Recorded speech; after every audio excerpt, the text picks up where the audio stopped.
இந்த மழை காலத்திலும் சோலார் பேனல் வேலை செய்யுமா செய்யாதா அப்படிங்கிற டவுட்டு பல பேர்த்துக்கு இருக்குங்க. அதுவும் புதுசாக பேனல் போடணும் அப்படின்னு முடிவு பண்ணுறவங்க மழை காலத்தில் போடலாமா வேணாமா அப்படிங்கிற டவுட்டானது இருக்குங்க. உண்மைதாங்க. மழை காலத்தை பொறுத்தவரை உங்களுக்கு சூரிய ஒளியின் மூலம் உற்பத்தி செய்யக்கூடிய மின்சாரத்தோட அளவானது கம்மியாக தான் இருக்குங்க. எடுத்துக்கிட்டால் பார்த்தீங்கன்னாக்க ஒரு கிலோ பேனல் போட்டிருக்கக்கூடிய இடத்துல உங்களுக்கு நார்மலாக பார்த்தா 800 வாட்ஸ் 750 வாட்ஸ் கிடைக்குதுன்னு சொன்னால், இந்த மழை நேரத்தில் பார்த்தீங்கன்னாக்க 100 வாட்ஸ் 150 வாட்ஸ், இந்த மத்திய நேரத்தில் பார்த்தீங்கன்னா 250 வாட்ஸ் மேலே போகாதுங்க. கம்மியான வாட்ஸ் தான் கிடைக்கும்.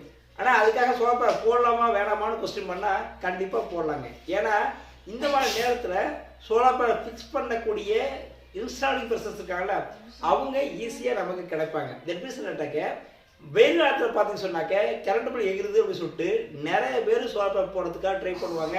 அப்போ பார்த்தீங்கன்னாக்க வெயில் முடிஞ்சுதான் உங்கள் வீட்டில் போடக்கூடிய சூழ்நிலை கூட வரலாம். ஆனால் இந்த மாதிரி மழை நேரத்தில் போட்டாக்க உங்களுக்கு பார்த்தாக்க இன்ஸ்டாலேஷன் பண்ணுறதுக்கு சரி, பேனோட காஸ்ட்டும் சரி, இன்வெர்டர் காஸ்ட்டும் சரி, இந்த லேபர்ஸும் சரி ரொம்ப ஈஸியாக கிடைப்பாங்க. அதன் கூட பார்த்தாக்க கொஞ்சம் குறைஞ்ச வேலையை உங்கள் வீட்டுக்கு சோலார் பேனல் போட்டு ரன் பண்ணி கொடுத்துறாங்க. இப்போது இந்த மழை நேரத்தில் பார்த்தா நம்ம ஃபேனு ஏசி யூசேஜும் கம்மியாக இருக்கும், அதுபோல் உற்பத்தியும் கம்மியாக தான் இருக்கும் இல்லையாங்க. அதனால் ஈக்குவல்ஸ் ஆடுங்க, ஒன்றும் பயப்பட வேண்டிய அவசியம் இல்லை. இதே வெயிலாக வரும்போது இது மாதிரி டபுள் பங்கு மின்சாரத்தை உற்பத்தி ஆகிக்கும். Okay right. இந்த மழை நேரத்தில் போகிறதுனால காஸ்ட் ஆனது கம்மியாக இருக்கும், லேபர்ஸ் ஈஸியாக கிடைப்பாங்க. அதெல்லாம் பார்த்தீங்கன்னா ஈஸியாக ஃபிக்ஸ் பண்ணி சீக்கிரமே முடிச்சு கொடுத்துருவாங்க. வெயில் காலத்துக்கு ட்ரை பண்ணி சொன்னால் அந்த ப்ராசஸ் அது லேட்டாக கூட வாய்ப்பு உண்டு. ஓகே, சீக்கிரமாக உங்கள் வீட்டுக்கு சோலார் பேனல் போடுங்க.